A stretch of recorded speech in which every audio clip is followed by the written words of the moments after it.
জাতীয় দলের সাবেক অধিনায়ক ও বাংলাদেশের ইতিহাসের অন্যতম সেরা অলরাউন্ডার সাকিব আল হাসানকে আবারও জাতীয় দলে ফিরিয়ে আনতে উদ্যোগ নিয়েছে বাংলাদেশ ক্রিকেট বোর্ড বিসিবি।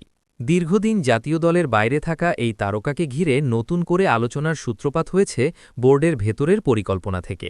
বিসিবির চাওয়া আসন্ন মার্চ মাসেই যেন সাকিব আল হাসান আবার বাংলাদেশের জার্সিতে মাঠে নামেন। সবচেয়ে গুরুত্বপূর্ণ বিষয় হল এটি কোনো বিদায়ী সিরিজ হিসেবে নয়, বরং নিয়মিত ক্রিকেটার হিসেবেই সাকিবকে দলে ফেরাতে চায় বোর্ড।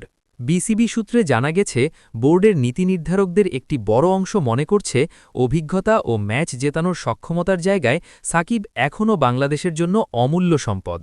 সাম্প্রতিক সময়ে আন্তর্জাতিক ক্রিকেটে বাংলাদেশের পারফরম্যান্স, বিশেষ করে বড় দলের বিপক্ষে ধারাবাহিকতা না থাকা এবং চাপের মুহূর্তে নেতৃত্বের ঘাটতি, এই বিষয়গুলো সাকিবের প্রয়োজনীয়তাকে আবার সামনে এনেছে।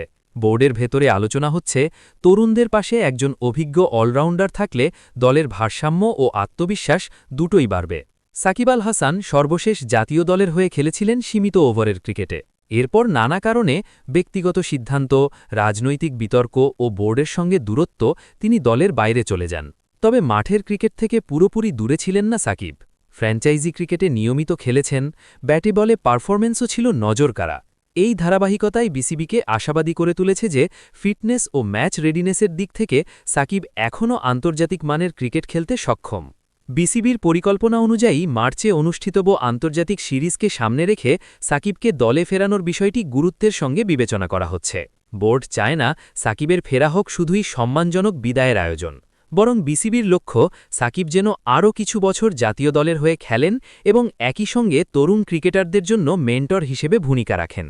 বোর্ড মনে করছে, সাকিবের মতো একজন অলরাউন্ডার শুধু পারফরমেন্স দিয়েই নয়, মাঠের ভেতরে সিদ্ধান্ত নেওয়া ও চাপ সামলানোর জায়গাতেও বড় অবদান রাখতে পারেন। তবে এই প্রত্যাবর্তন পুরোপুরি বিসিবির একক সিদ্ধান্তে হচ্ছে না। জানা গেছে, সাকিবের সঙ্গে যোগাযোগ রাখছে বোর্ড। তার মানসিক প্রস্তুতি, ফিটনেস এবং ভবিষ্যৎ পরিকল্পনা সম্পর্কে পরিষ্কার ধারণা নিতে চাইছে তারা। সাকিব নিজেও জাতীয় দলে ফেরার বিষয়ে ইতিবাচক মনোভাব দেখিয়েছেন বলে সংশ্লিষ্ট সূত্রে ইঙ্গিত পাওয়া গেছে, যদিও এখনও আনুষ্ঠানিক কোনো ঘোষণা আসেনি। ক্রিকেট বিশ্লেষকদের মতে, সাকিবের ফেরার সিদ্ধান্ত বাংলাদেশের ক্রিকেটের জন্য কৌশলগতভাবে গুরুত্বপূর্ণ হতে পারে।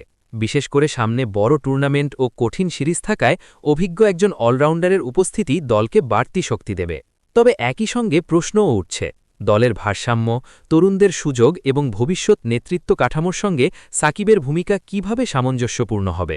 সব মিলিয়ে মার্চ মাসে সাকিব আল হাসানকে আবার বাংলাদেশের জার্সিতে দেখার সম্ভাবনা ক্রমেই জোরালো হচ্ছে। বিসিবির বার্তা স্পষ্ট, এটি বিদায়ের গল্প নয়, বরং নতুন করে শুরু করার চেষ্টা।